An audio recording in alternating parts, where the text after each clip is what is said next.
Hi, Rolling Stone. It's Maria from the Marías, and I'm here with Finneas. And you're about to watch us interview each other for a while. For 3 hours. For 3 hours. Do you have any funny, memorable experiences from the tour that you just finished? When I cried. And Yeah, done. Because 5 minutes later, I was just laughing at myself. But there was a moment on the tour bus that all the guys were watching, like at 2 o'clock in the morning, the guys were watching TV. And then Josh's mom and grandma appeared on the Antique Roadshow, and Josh had no idea. He was just like, Oh my God. How did my mom find her way on this tour? Like, and yeah. So What were they selling, or what were they? he had no idea. Like, he had never seen what they were selling before. It was just something super random. But I can picture the bus being electric at that. That must have been unbelievable. yeah. Wow. He was just joking. He's like, of course my mom found her way onto the tour bus. Unbelievable. Yeah. How has working with Billy affected your solo project and the style of your upcoming album? I think I've learned a lot from her in terms of the growth she's sort of experienced and the risks she's willing to take as a singer and a songwriter. And I think it's always been very important to me to make sure that the music that I'm making doesn't feel like a imitation of what I make with Billy at all. Obviously, she's a big part of why her music sounds like that, but I also just very consciously like take a left turn to make sure that they're separate because I want them to have their own identity. What's your most common songwriting process? We go into the studio and usually start by thinking that we can never write another song ever again. Yeah. Classic. And thinking that we're just like, what are we even doing? Yeah. And then it'll sometimes we'll try to start with like a chord progression or like a melody. Usually it'll be like a chord progression, and then I'll like start singing a melody, and through the melody, like the lyrics will come at the same time.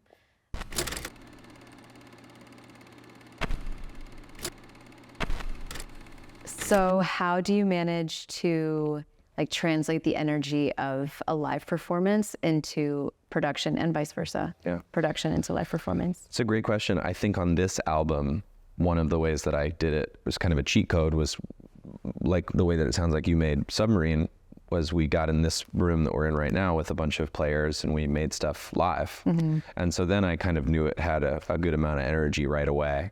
But obviously Billy and I have made all of her music alone in a room. And I think we feed off of each other. You know, if we're making an instrumental or we're writing a song and it just inspires us and energizes us, that's exciting. The greatest, to give a specific example, was this very quiet, subdued song, and she wanted to go somewhere for the bridge. And I was like, oh, this would be such an amazing live moment. And I was very much thinking about how the show might feel specifically while we made the bridge. Just in terms of like what it feels like to be an audience member, I think. Do you feel that way? I love and hate going to shows because I'm so short that it's like hard to see the stage, and then I'm surrounded, so it's kind of hard to listen or hard to hear everything. But if I'm in a good position of the venue, then I'll be able to take the show in, and then I'll leave feeling extremely inspired. And so I try to sort of bottle up that energy and that experience that I had at somebody else's live show, and just kind of like what moved me. That's awesome. And bring that into the studio. Yeah. Awesome. One of the songs, Echo, we couldn't figure out the chorus and the hook for that song for the longest time. And the night before, my friend Sarah and I went to the Taylor Swift concert. Oh, like the Eras tour? Yeah, we went to the Eras tour. And I had never been to a Taylor, show, but I was just so in awe of like how her fans were singing every single song and how anthemic her songs felt, that I was like, I kind of want this sort of anthemic chorus in one of our songs. Cool. And so I was reaching from that experience that I had at that show to sort of inspire the chorus of Echo. That's awesome. All right, so I prepared some questions in my little book, and I went through them with my therapist yesterday to make sure that they were good to ask. Were there any that your therapist vetoed? There were, yes. And Okay. so I didn't, I may have included like one of those. Okay. Damn. So, okay, what's your favorite thing about your least favorite person? You don't have to tell me who the person is. No, yeah, I mean, Just like yeah. think of them and Yeah, the person that's coming to mind right now has an incredible hairline. okay. Yeah, just inarguably good hairline, and their personality and their actions, which are all terrible, can't take away from how good that hairline is. Amazing. Yeah. Can I ask you the same question? Yes. What's your favorite thing about your least favorite person? Yes. This person I'm thinking of, I just appreciate their hustle Cool. and their tenacity. Okay. Great question. Yeah, hit me with this. These are nice rapid fire questions. What was the most recent thing that made you cry? I was on the phone with Billy 2 days ago. I was supposed to meet with her in person. She just left for this tour, and I was supposed to meet with her in person to figure out a show intro, and I had like a fever or something and couldn't. And she was packing, and this is her first time on tour without me, and we just both got like choked up and blubbery on the phone. It was sweet. Yeah. Sweet. And I was like, I've said this a lot to her, but I was like, if you don't like this, I'll come out. Like I'll come right out, and we can do the whole tour together. So yeah, that made me cry. What about you? Last time I cried out of like frustration, I was on tour and I travel with a full suitcase of like my bedding. So I have Wow. sheets, Move. pillow, eye mask, heating pad. It's like my sleep kit. Wow. And so when I get into a hotel room, I Strip it, make the bed. yeah, but it's like I strip everything, put my own thing on there. And I walked into the hotel room, did that, and then I realized the AC didn't work. So you had to change rooms. So I had to strip my stuff again, put it in the suitcase, go into the new room, strip that, and then put my new. So I was just like flustered, and that's when I cried on tour. Out of frustration. That totally checks out. I love that you do that. Are there any comforts like that you have on tour? Yeah, I started bringing candles. Okay.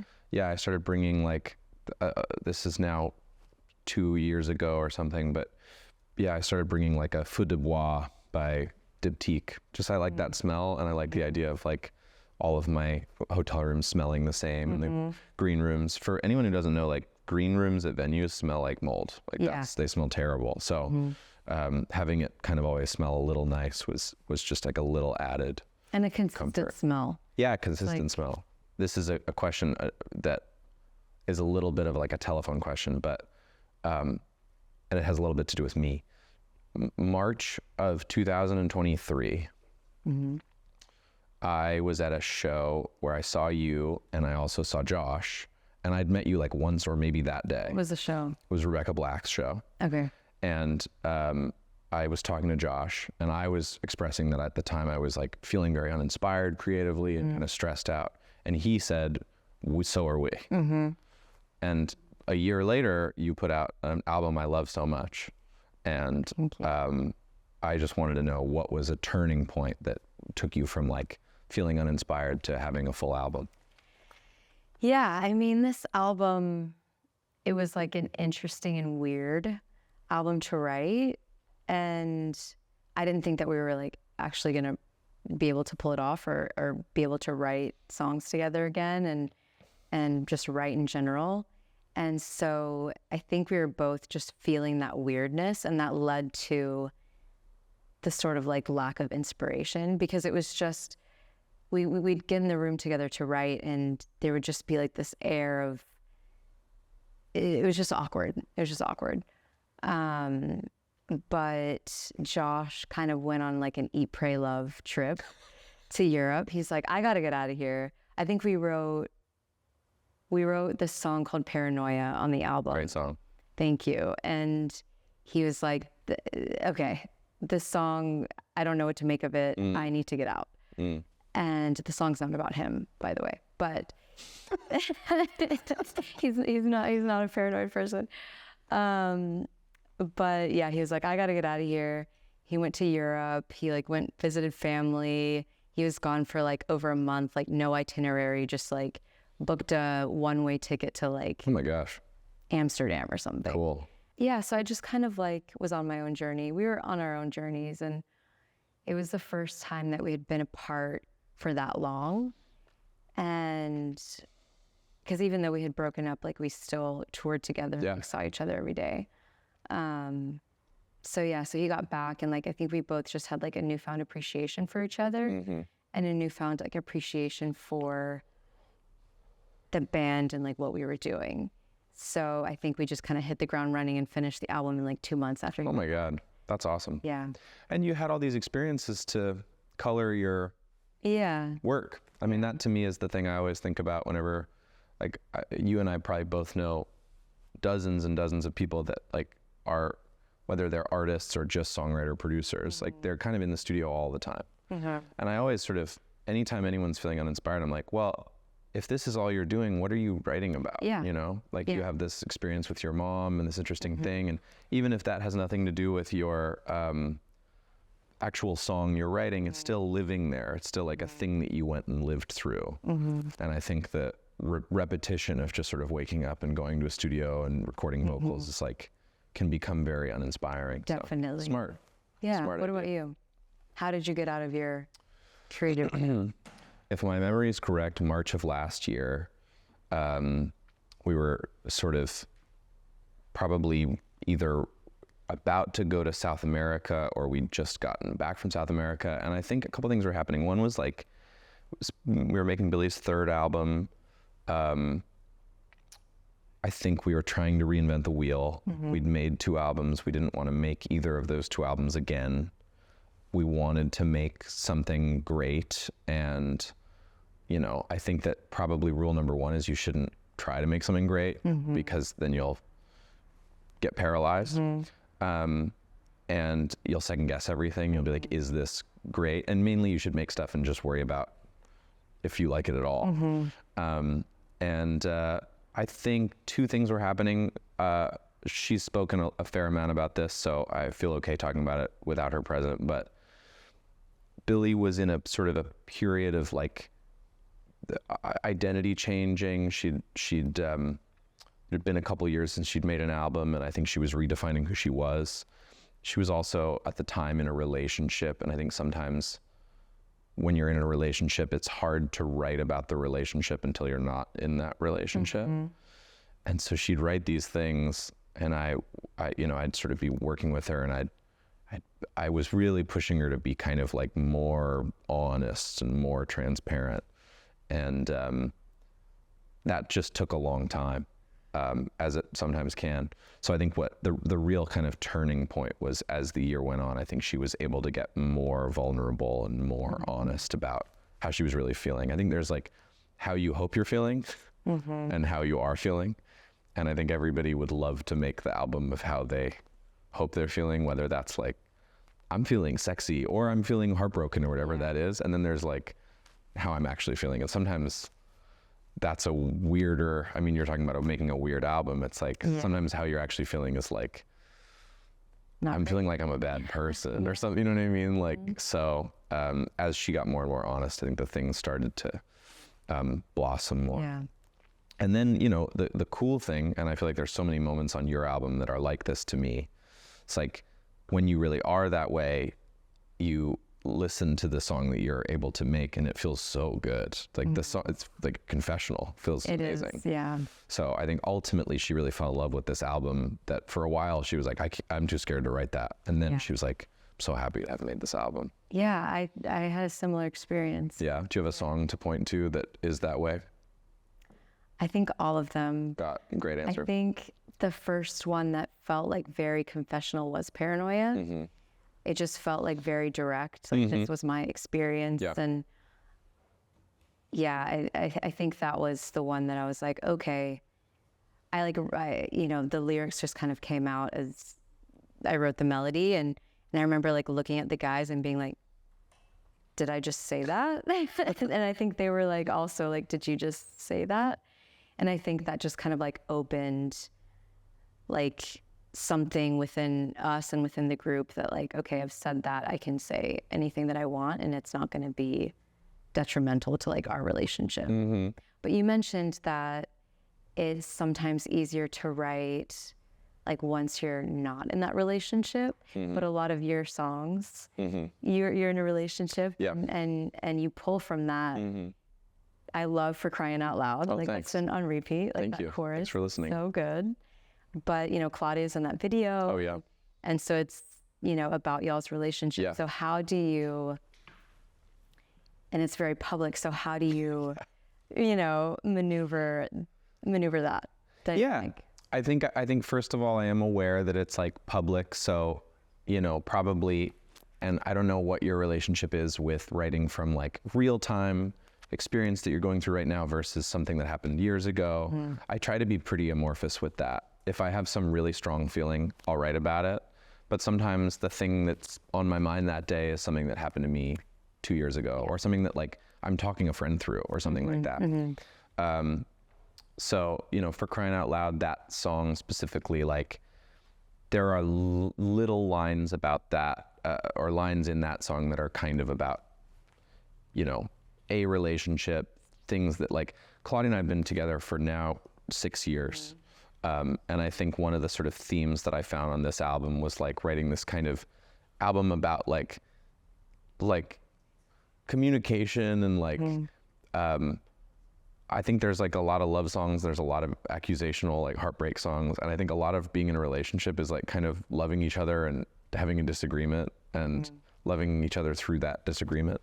And Claudia and I get along really, really well. But yeah, there's just like little lines in that song. There's like there's a line that's like, you know, your heart is a maze, which is like, I was just thinking, yeah. You know, that's like a thing that I think. And you're wearing me out. And you're wearing me out. And I love you the same. I mean, like, to me, it's all just this kind of like, if you really love a person, it's not even on them. It's like you care so much about them that if you're in any form of like disagreement at all, you're like torn up by that.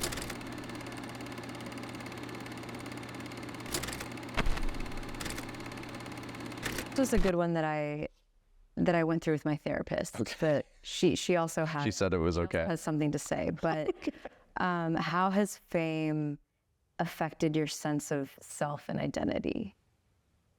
Because I feel like it was most of your adulthood. Yeah. Well, I'm so much less famous than my sister. And so I see a very famous person and I live a life as like a super semi-famous person. You know what I mean? So it all feels kind of relative, you know? Once or twice a day, if I'm out in public, somebody will come up to me and want a photo or something like that. And that's fine. And she's the level of fame where like, it's kind of a problem for her to go most places. People kind of swarm her and that's kind of a challenge. How has it affected me? I mean, I feel so grateful. Like I wanted to, I don't know how you feel about this. Like I've wanted to be a musician since I was like 12, like so badly.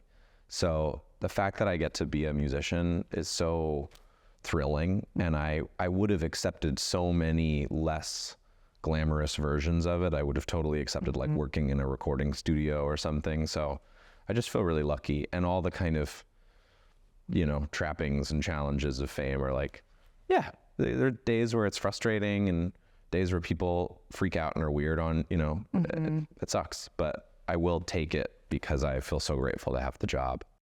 Is that what keeps you grounded, like your gratefulness? Yeah, I think the perspective of like, this is a sweet life. Like, this is very dope that I get to do this. And I would totally not trade it. Like, I love getting to make music. I love getting to perform these shows. I wouldn't want to give away that to give away, you know, being a celebrity or whatever. Do you think Billy would say the same? Totally. Yeah, 100%. What about you? I think, I mean, I'm, you know, we're pretty low key, but I think because most of my adulthood, I just lived a normal life and I grew up in a really small town in Snellville, Georgia.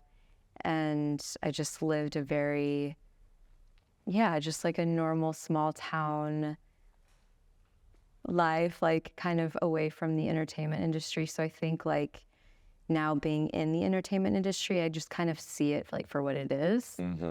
And, you know, every time I go back home, I'm like, oh, like, you know, I'm home. I'm back in this small town, church on every corner. I go back to Puerto Rico and it's, you know, we don't have water for a few days. We don't have, you know, light for a few days, and having to shower with like buckets of water. And like, so it's just going back to like the humbling experiences and humble like beginnings. Just kind of, I'm like, well, this is, you know, I just kind of see the industry and see everything just kind of, I don't know, for what it is. But yeah. Do you have any rituals or habits or practices that get you into the right mindset when you're in the studio or before you're about to perform? Yeah, I mean, I'm a candle guy when I'm in the studio. I light a candle that I like the scent of.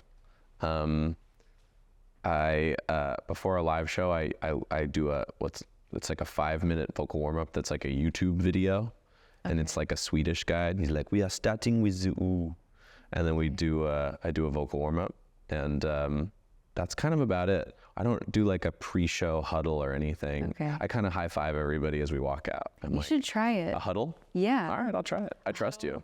Or like something with the whole band to like get you guys, I don't know, just like energetically locked in. Yeah, we do some high fives, but I'll try maybe we'll do like a nose to nose kind of. Yeah. It'd be great. Yeah.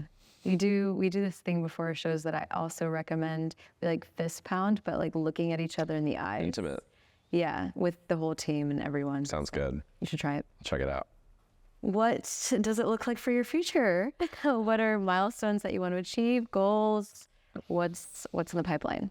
I'm gonna do a lot of touring on this album cycle, which I'm really looking forward to. I really love performing, and I've never gotten to play anywhere outside the US really as a solo performer. So I'm looking forward to that. There's like venues that I've gotten to play with Billy all over the world that are like really special and beautiful. Like I'm very drawn to like any outdoor sort of like Red Rocks is such a beautiful venue. Like whether it's with Billy or it's on my own, if I get to play a venue like Red Rocks again, I would love to do that. Yeah, I think sort of generally like to me, it's all kind of long term. I want to keep doing it, keep working and stay kind of, you know, inspired for as long as I can, because to me the longevity is the important part.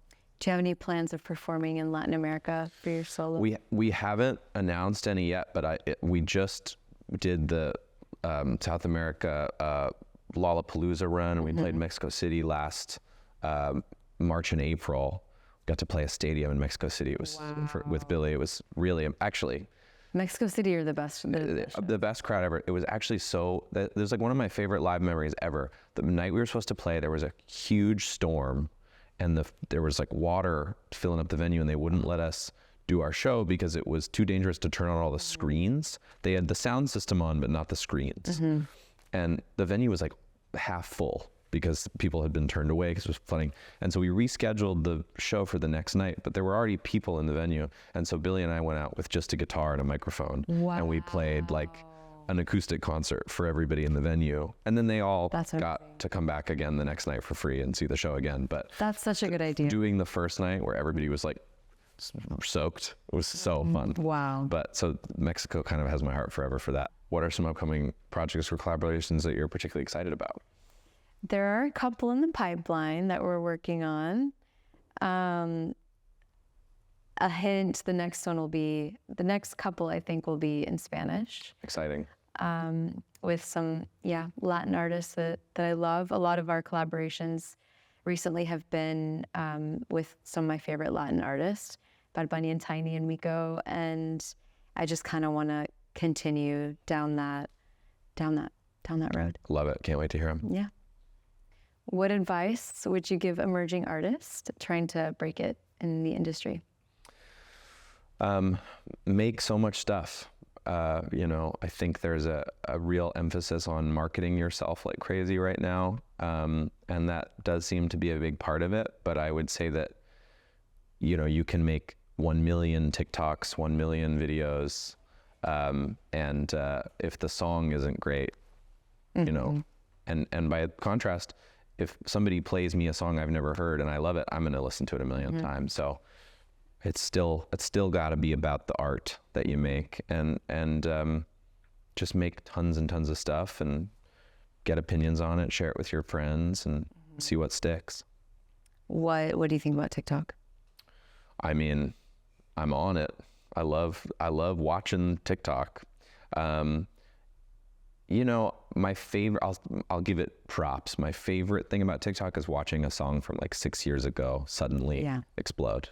How cool is that? I feel like compared to Spotify, which did a great job at promoting new music, that was something that was really missing from Spotify, was like exploding a song from 8 years ago.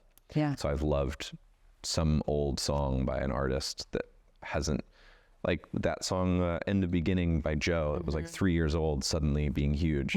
I love that. It was so exciting. And I feel like that also takes the pressure off because it's like any song. At any time. At any time. So it's, yeah, you don't have to, I feel like you don't have to write for it. Oh, it's been out for 2 weeks and it didn't do very well. Oh, well, like it's like. Yeah, exactly. Could happen 2 years from now. Totally true. Well, this has been amazing. I didn't know a lot of personal things about you, and I'm so glad that I was able to ask you some therapist-approved questions. Yeah, thank you so much for your time today. This was a real treat to sit down with you, and I'm just such an admirer of your music, so thanks for what you do. Same. Thank you.